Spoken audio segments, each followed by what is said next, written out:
बिस्मिल्लाहिर्रहमानिर्रहीम। Welcome to our channel. मैं हूं शिराज राय और आज डियर स्टूडेंट्स हम क्लास 12th का लेक्चर नंबर 6 करने जा रहे हैं। इस लेक्चर में हम ये देखेंगे कि आया electric flux for the non uniform electric field क्या होता है, कैसे फाइंड करते हैं। Also for a close surface, electric flux for close surface, ये दोनों चीज़ें हम इसमें डिस्कस करेंगे। तो चलें स्टार्ट करते हैं। देखिए, जब नॉन यूनिफॉर्म की बात करते हैं तो मीन्स आपके जहन में एकदम कर्व शेप इलेक्ट्रिक फील्ड आ जाती है। ये मैंने डायग्राम में रिप्रेजेंट की हुई है। ये सारी चूँकि parallel electric field lines represent करती हैं for a uniform electric field को, और कर्व शेप की इलेक्ट्रिक फील्ड लाइन रिप्रेजेंट करेंगी for non uniform electric field को।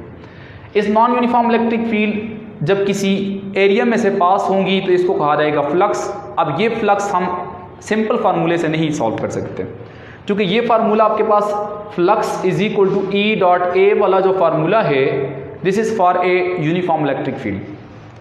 अब आप इस फार्मूले को इस पर लगाना चाहते हैं तो उसके लिए फिर छोटा सा काम करना पड़ता है। जैसे देखें, फर्स्ट ईयर में आपने वर्क इज इक्वल टू लिखा था force in dot product of force and displacement, इसको कहा था वर्क। अब ये सिंपल एफ इंटू डी, ये एफ मल्टीप्लाई बाई डी वाला जो कॉन्सेप्ट आपने लिया था, ये कॉन्सेप्ट आपने उस टाइम लिया था जब फोर्स कांस्टेंट थी। जब फोर्स कांस्टेंट थी, स्ट्रेट लाइन ग्राफ था, सिंपल आपने मल्टीप्लाई कर दिया था फोर्स वाले पैरामीटर्स को डिस्प्लेसमेंट वाले के साथ। लेकिन यहां पर फोर्स आपके पास दूसरा केस ये था कि वर्क बाय वेरिएबल फोर्स, यानी फोर्स केस ये इन द शेप, ये कर्व शेप आपके पास मिली, not in the straight line. फिर आपने क्या किया था, आपने ये जो डिस्प्लेसमेंट वाला पोर्शन था आपने स्मॉल स्मॉल पैचेस में डिवाइड कर दिया।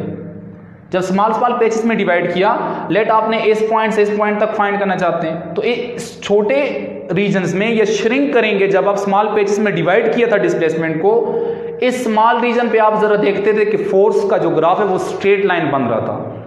मीन्स आप स्मॉल रीजन पर ये फार्मूला लगा सकते हैं। कैसे? लेट मैं एग्जाम्पल दे देता हूं। एफ डॉट एफ या F delta D X D one into cos theta one, let मैं एग्जाम्पल ये दे देता हूँ। This is for small differential part of displacement. Small displacement पर वो ग्राफ स्ट्रेट लाइन ही बनता था, तो आप ये फार्मूला उस पर अप्लाई कर सकते थे। सिमिलरली ये आप अप टू एन तक निकालते थे वर्क, और फिर सारों को आखिर में क्या कर लेते, ऐड कर लेते थे। तो ये वर्क फाइंड करने का तरीका था फॉर वेरिएबल फोर्स। सिमिलरली यहां पर इलेक्ट्रिक फील्ड भी क्या होती है, force per unit charge, variable force per unit charge. यहां पर आपके पास क्या है, वेरिएबल के लिए आपको पता है हमने ये जो इसके सामने एरिया है इसको डिफरेंशियल पार्ट्स में डिवाइड करना है। सो इसको यूं फाइंड करेंगे, ये हो जाएगा delta phi one is equal to E delta A one cos theta one.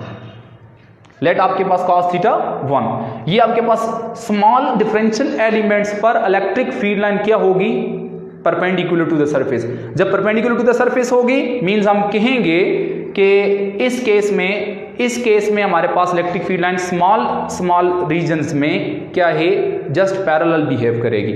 Just parallel behave करेगी तो मींस हम कहेंगे कि ये क्या है, ये बिहेविंग लाइक अ electric flux bye uniform electric field. तो जिस तरह वहां पर जब आप स्मॉल डिफरेंशियल पार्ट्स में डिस्प्लेसमेंट को डिवाइड करते थे तो वो फोर्स स्मॉल डिफरेंशियल पार्ट्स पर बिहेव करती थी लाइक ए कांस्टेंट फोर्स, यानी एक स्ट्रेट लाइन की तरह बिहेव करती थी। सिमिलर केस मैंने यहां पर लिया। सो जब कभी भी वेरिएबल का कॉन्सेप्ट आता है, we have to divide a surface into differential parts. तो ये एरिया को डिफरेंशियल पार्ट्स में डिवाइड कर दिया। Similarly delta phi two flux two की बात करें तो ये हो जाएगा आपका दूसरे छोटे डिफरेंशियल एरिया में से हो जाएगा E delta A two cos theta two. Similarly आप up to delta phi N तक लेकर जाएं, इसको एन पार्ट्स में डिवाइड करें तो ये हो जाएगा E into delta A N into cos theta N. इसको यूं भी लिख सकते हैं आप, that is equal to E submission N started from one to N, या इसको आप आई कह दें, लेट इसको आप आई कह दें, that is I started from one to N. तो ये हो जाएगा A I cos theta I. So this is word, इसको यूं भी कह सकते हैं delta phi, this is word, this is a total flux phi. So keep in mind delta phi 1 flux of small differential area element, delta phi 2 flux of small differential elements. तो इन सारों को जब आप ऐड करेंगे, इन सब को आप ऐड करेंगे तो net flux is equal to हो जाएगा delta phi 1 plus delta phi 2 plus delta phi 3 plus up to delta phi n। इन सारों को आप ऐड कर लेंगे, ये आपके पास आ जाएगा net flux is equal to E into this one. So ये आपके पास है फ्लक्स फाइंड करना for a variable electric field या नॉन यूनिफॉर्म इलेक्ट्रिक फील्ड। ये तो था आपके पास कॉन्सेप्ट इसका। अब हम बात करते हैं कि अगर चार्ज को किसी सरफेस में इनक्लोज करें तो उसका इलेक्ट्रिक फ्लक्स क्या होगा। तो इसके 3 डिफरेंट केसेस हम देख लेते हैं। केस नंबर 1 आपके पास ये है, case number 1 positive flux, case number 1 positive flux. Positive flux किस टाइम होगा, क्योंकि ये हम चार्ज को इनक्लोज कर रहे हैं सरफेस में। लेट आपके पास ये कोई क्लोज सरफेस है, इस क्लोज सरफेस के अंदर आपने कोई चार्ज रखा हुआ है। लेट वो चार्ज आपने रखा हुआ है plus Q, this is plus Q charge. जब आपने प्लस Q चार्ज इसमें रखा हुआ है तो मींस इसका मतलब यह है कि इलेक्ट्रिक फील्ड लाइंस इसमें से आउट निकलेंगी, इलेक्ट्रिक फील्ड लाइंस लीव होंगी सरफेस में से। जब कभी भी किसी क्लोज सरफेस में हमारे पास सोर्स चार्ज होगा, सोर्स चार्ज का मतलब है positive charge. So positive charge जब भी किसी सरफेस में इनक्लोज करेंगे, फ्लक्स को कहा जाएगा positive flux. What is positive flux? It means that source charge present inside the closed surface, the closed surface. So it means that इसका मतलब ये है electric field lines leaving through the surface, it will gives us a positive flux. What do you mean by positive electric flux? Positive electric flux means that electric lines of force leaving through a closed surface. Close surface में से अगर electric lines of force बाहर की तरफ leave कर रही हैं तो मींस हम कह सकते हैं कि ये फ्लक्स कैसा फ्लक्स है? पॉजिटिव इलेक्ट्रिक फ्लक्स है। पॉजिटिव इलेक्ट्रिक फ्लक्स का मतलब ये होता है source charge inside the surface पड़ा हुआ है। ये बात आपको समझ आ गई होगी। अब दूसरी ये भी पॉसिबिलिटी हो सकती है कि लेट आपके पास इस क्लोज सरफेस में पॉजिटिव क्यू भी है, साथ में नेगेटिव क्यू भी है, यानी 2 चार्जेस हैं, पॉजिटिव क्यू भी है, नेगेटिव क्यू भी है। अगर आपके पास पॉजिटिव क्यू चार्ज जो है वो नेगेटिव क्यू चार्ज से ज्यादा है, सो लेट मैं इसको Q1 इसको Q2 का नाम दे देता हूं। सो मैं इधर लिख लेता हूं Q1 is greater than Q2, so means Q1 Q2 से क्या है? ज्यादा है मैग्नीट्यूड में। तो जब ये इससे ज्यादा है, अगेन ये चार्ज वाला केस जो इनसाइड द सरफेस है ये अनबैलेंस चार्ज कहलाएगा अगेन, क्योंकि ये बैलेंस तो नहीं कर रहे एक दूसरे को। इस सिस्टम को कह देंगे, इस कंडीशन को कहेंगे unbalanced charge, unbalanced charge. So again हमारे पास इस क्लोज सरफेस के अंदर एक अनबैलेंस चार्ज पाया जाता है। जब कभी भी किसी सरफेस में अनबैलेंस चार्ज हो, अगेन इलेक्ट्रिक फ्लक्स मौजूद होगा। अब वो कैसा होगा वो डिपेंड करता है किन का मैग्नीट्यूड ज्यादा है। Q1 का मैग्नीट्यूड ज्यादा है Q2 के मुकाबले में, तो कुछ फील्ड लाइंस ये कैंसिल कर लेगा और कुछ ये कैंसिल नहीं करेगा, तो फिर वो सरफेस में से बाहर लीव होंगी। Again net electric flux again क्या होगा बच्चों? पॉजिटिव होगा। सो keep in mind positive electric flux 2 तरह से हो सकता है। अगर सोर्स चार्ज इनसाइड पड़ा हो तो फिर भी पॉजिटिव इलेक्ट्रिक फ्लक्स होगा, क्योंकि इलेक्ट्रिक फील्ड लाइंस लीव होंगी। और अगर हमारे पास अनबैलेंस चार्ज हो, अनबैलेंस चार्ज की वजह से भी इलेक्ट्रिक फ्लक्स होता है, लेकिन वो डिपेंड करता है कि कौन सा चार्ज मैग्नीट्यूड में ज्यादा है। अगर हमारे पास पॉजिटिव चार्ज यहां पर मैंने लिखा मैग्नीट्यूड में ज्यादा है, लिहाजा नेट इलेक्ट्रिक फ्लक्स इसकी वजह से ही होगा। सो मींस इसकी वजह से कैसा फ्लक्स हो रहा है? Positive electric flux. सो ये 2 केसेस पॉजिटिव फ्लक्स के भी ध्यान में रख लें। Another case is case number 2। Case number 2 is negative electric flux. Negative electric flux. Electric flux negative कब होगा? नेगेटिव उस टाइम होगा कि जब आप क्या करें, जब आप इसी क्लोज सरफेस के अंदर एक सिंक चार्ज रख लें, जब किसी सरफेस में आप कोई नेगेटिव क्यू चार्ज बॉडी रख लें। जब नेगेटिव क्यू चार्ज बॉडी रखेंगे तो इस टेस्ट चार्ज को बाहर देखेंगे तो वो इसकी तरफ अट्रैक्ट होगा, means electric field lines inter हो रही हैं सरफेस में। जब भी क्लोज सरफेस के अंदर इलेक्ट्रिक फील्ड लाइंस इंटर्ड होंगी, ऐसे फ्लक्स को कहा जाएगा नेगेटिव इलेक्ट्रिक फ्लक्स। सो इसका मतलब ये है कि sink charge present inside close surface, inside closed surface. Important point ये चीज में आ गया कि जिस टाइम आपके पास इलेक्ट्रिक फील्ड लाइंस आप ऑब्जर्व कर रहे हैं कि इनसाइड की तरफ हैं, तो मींस उस सरफेस के अंदर कैसा चार्ज पड़ा हुआ है, एक सिंक चार्ज पड़ा हुआ है। सिंक चार्ज की वजह से जो इलेक्ट्रिक फ्लक्स क्लोज सरफेस में माना जाएगा, and that is called a negative electric flux. Positive का मतलब इलेक्ट्रिक फील्ड लाइंस बाय को निकल रही है, नेगेटिव का मतलब electric field lines inside the surface आ रही हैं, electric field lines inside the surface जा रही हैं। सो इनवर्ड जाने वाली इलेक्ट्रिक फील्ड लाइंस को या इस फ्लक्स को आपने नाम दे दिया नेगेटिव इलेक्ट्रिक फ्लक्स। इसका मतलब ये है इनसाइड तभी हो सकता है जब अंदर कोई नेगेटिव चार्ज हो। नेगेटिव का मतलब क्या बताया था, sink. So sink charge will be present inside the close surface. Possibility ये भी हो सकती है, इसमें भी दो पॉसिबिलिटीज हो सकती हैं। Let this is charge A Q1 और इसके अंदर कोई चार्ज पॉजिटिव Q2 चार्ज है, तो आपके पास दो चार्ज है। लेट में दोनों, एक को Q1 दूसरे को Q2 कह दिया, मीन दो डिफरेंट चार्ज हैं, तो अनबैलेंस चार्ज हैं। मैं इधर अगेन कंडीशन लगा लेता हूं, if Q1 is greater than Q2, अगर Q1 Q2 से मैग्नीट्यूड में ज्यादा है तो मींस ये कुछ इलेक्ट्रिक फील्ड लाइंस इससे कैंसिल होंगी, लेकिन नेट इफेक्ट ज्यादा किसका होगा, Q1 का। अगेन अनबैलेंस चार्ज की वजह से इलेक्ट्रिक फ्लक्स नेगेटिव ही होगा। सो दो इंपॉर्टेंट चीज आपके पास ध्यान में आ गई, पॉजिटिव इलेक्ट्रिक फ्लक्स क्या होता है, नेगेटिव इलेक्ट्रिक फ्लक्स क्या होता है। अब केस नंबर थर्ड हमारे पास क्या है, केस नंबर थर्ड हमारे पास क्या है कि आया जीरो फ्लक्स किस टाइम होगा। केस नंबर थर्ड में, case number third zero electric flux, zero electric flux. इसका मतलब ये है, जीरो इलेक्ट्रिक फ्लक्स का मतलब when equal number of field lines that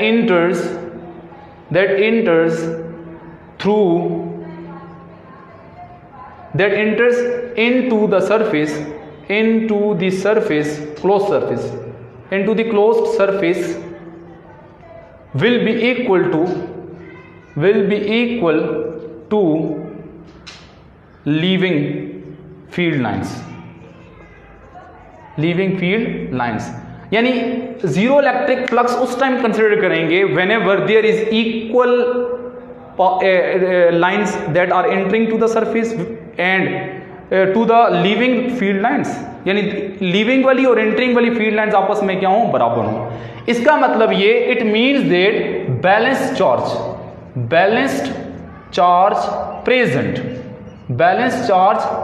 present inside closed surface. ये इंपॉर्टेंट चीजें थी तीनों की।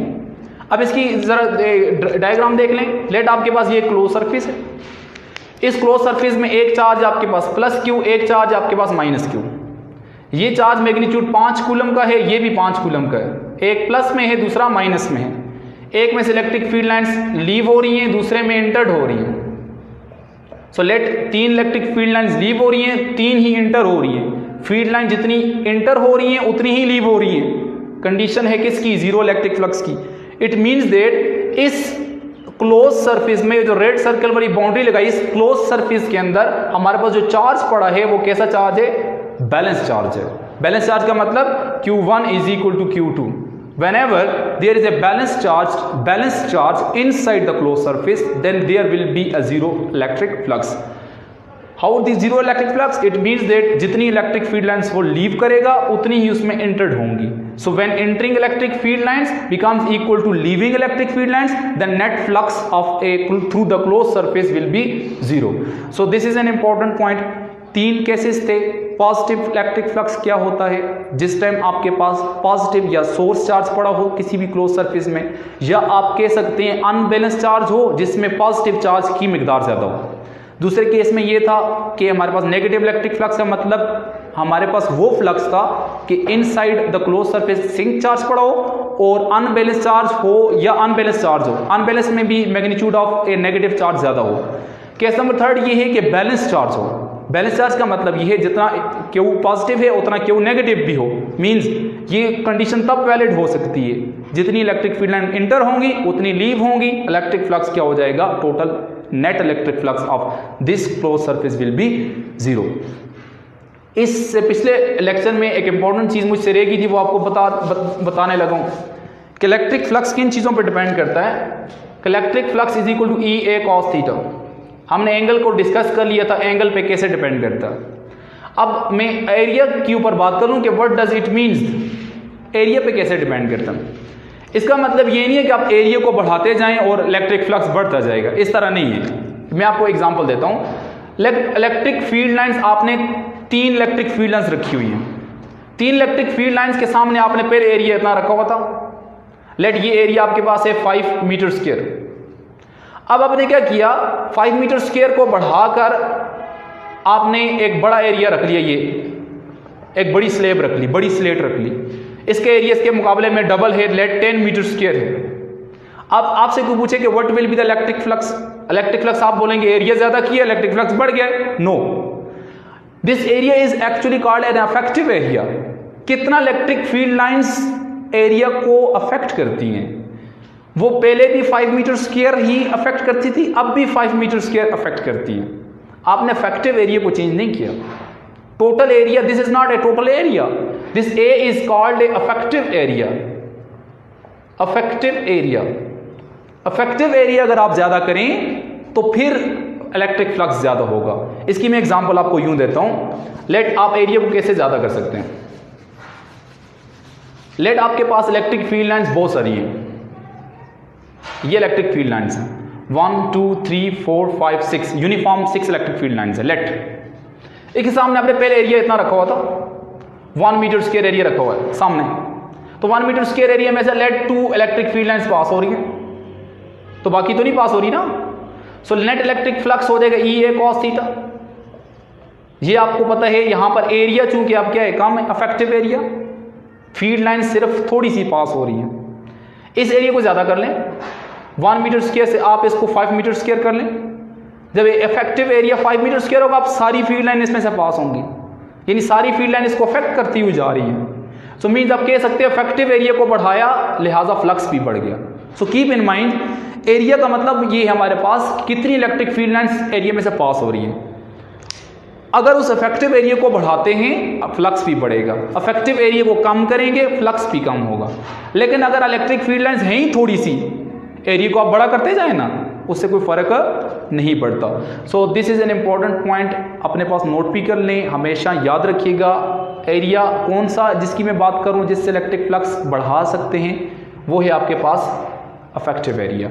सो नेक्स्ट आने वाली वीडियोस में हम ये देखेंगे कि टोटल फ्लक्स जो है किसी भी क्लोज सरफेस का किन चीज़ों पर डिपेंड करता है, और फिर हम गाउस लॉ की तरफ मूव करेंगे और फिर उसकी एप्लीकेशंस और उससे रिलेटिंग ईटा के एमसीक्यूज भी सॉल्व करेंगे।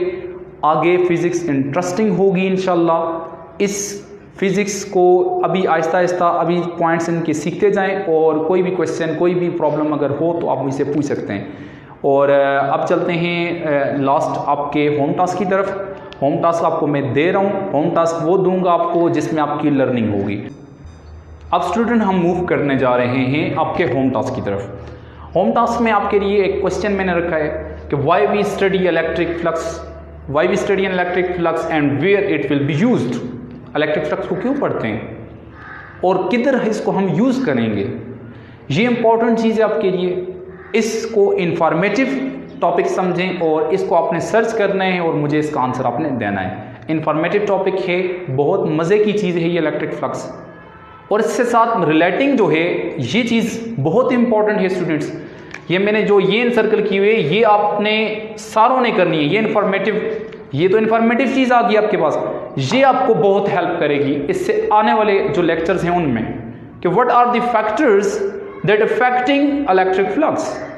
इलेक्ट्रिक फ्लक्स किन फैक्टर्स पे डिपेंड करता है, उन फैक्टर्स को चेंज करने से इलेक्ट्रिक फ्लक्स पर क्या फर्क पड़ता है। सो this is an important point, important questions for your next coming lecture. So keep in mind, इसको हर बंदा अटेम्प्ट करे, हर बंदा इस पर सर्च करे, हर बंदा सीखने की नीयत से करे। ये इंफॉर्मेटिव टॉपिक है, जस्ट रीड कर लें, ये मुझे सबमिट कर लेना आपने। Thank you very much.